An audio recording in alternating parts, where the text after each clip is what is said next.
So, what if the Earth could actually speak to us? Like directly. Today, we're diving into a really fascinating text that claims to be exactly that, a message from Gaia herself. We're going to break down its core philosophy, from its diagnosis of what's wrong with humanity to its pretty surprising vision for our future. Right out of the gate, the text hits you with this powerful, super intimate line. It immediately sets this unique tone. It kind of suggests this deep relationship we've all forgotten, a connection that's been lost. This isn't some dry scientific paper. It feels way more like a personal appeal. All right, so here's our roadmap.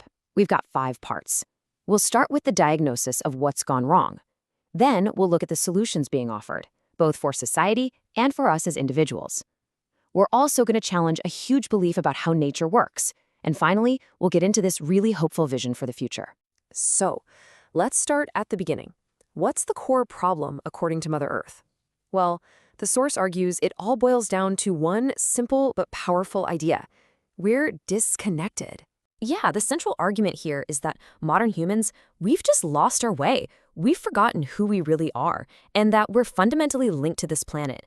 And the document claims that this kind of spiritual amnesia is the direct cause of all the anger, the division, and the chaos we're seeing in the world today. To really drive the point home, the source uses this devastatingly simple metaphor. I mean, wow. This one sentence just perfectly captures the self-destructive nature of our disconnection. By harming the planet and each other, we are, quite literally, destroying the very thing that keeps us alive. And the text draws this really stark contrast. On one side, you have us, modern society. It's described as technologically brilliant, sure, but also emotionally and spiritually, well, stunted. A society beating a drum that's totally out of tune. But on the other side, it holds up indigenous cultures as being spiritually advanced, precisely because they've kept that connection to nature. It completely flips our definition of the word primitive. Okay, so if disconnection is the disease, then what's the cure? According to this source, the very first step is actually surprisingly simple, but it's also profoundly powerful. The document argues that kindness is the single most powerful tool we have for transformation, and it reframes it completely, not as some passive, gentle quality, but as an active, strategic force for change. The author is pretty clear. Without widespread kindness, humanity just isn't going to solve its biggest problems. And this isn't just some vague, fluffy idea. The text gives some surprisingly direct and practical political advice. It says to actively look for candidates who are genuinely kind, to ignore blind party loyalty, and to use your vote as a tool to specifically remove leaders it describes as bullies. The whole point is that massive political change can start with a simple, personal choice for kindness.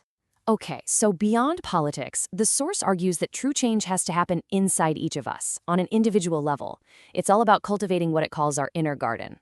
These are the core qualities the message keeps coming back to: patience, love, compassion, and I think this is really interesting, humor and playfulness. It suggests these aren't just nice-to-haves, they are the absolute essential nutrients for a healthy inner life, which then leads to a healthy world.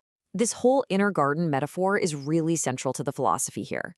The idea is that you, and only you, are responsible for your own internal state. You've got to actively pull the weeds, those feelings of anger and stress, and consciously water your mind with things like meditation and kind thoughts. It's really a call for personal accountability.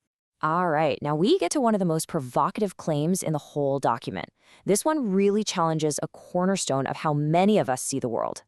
Now that is a bold statement.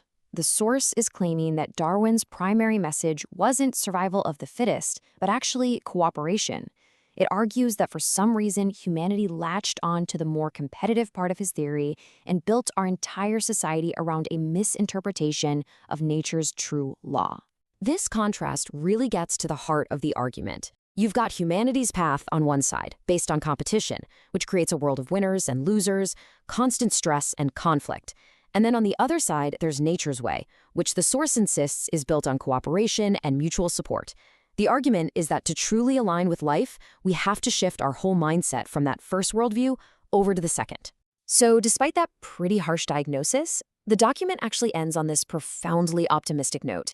It lays out this grand, sweeping vision for humanity's future. The text points to the year 2012 as a major turning point. It claims this was a marker, a moment where humanity chose a path away from self-destruction and started this slow and, yeah, often chaotic shift into an age of light. All the increased chaos we see today, it's explained as the light just revealing the darkness that was already there. And to make this whole journey feel personal, the source uses this metaphor again and again. Life is a video game, and we are all players trying to level up our consciousness. It's a really cool way of framing personal growth not as a chore, but as this exciting challenge with clear stages of progression. This timeline really puts everything into a cosmic perspective. The past was defined by struggle. We are living right now in this pivotal moment of transformation. The future promises unity, a higher state of being, and humanity's ultimate destiny to become advanced enough to help seed life on another world. Basically, continuing the cosmic game. And in the end, it all comes down to this. The whole explainer ends by turning this massive cosmic narrative into a personal choice. It frames your life as a movie, with you as the main character. After laying out all the problems, the solutions, and this potential destiny, the final question is left for you to answer. In this great transformation of humanity, what role are you going to play?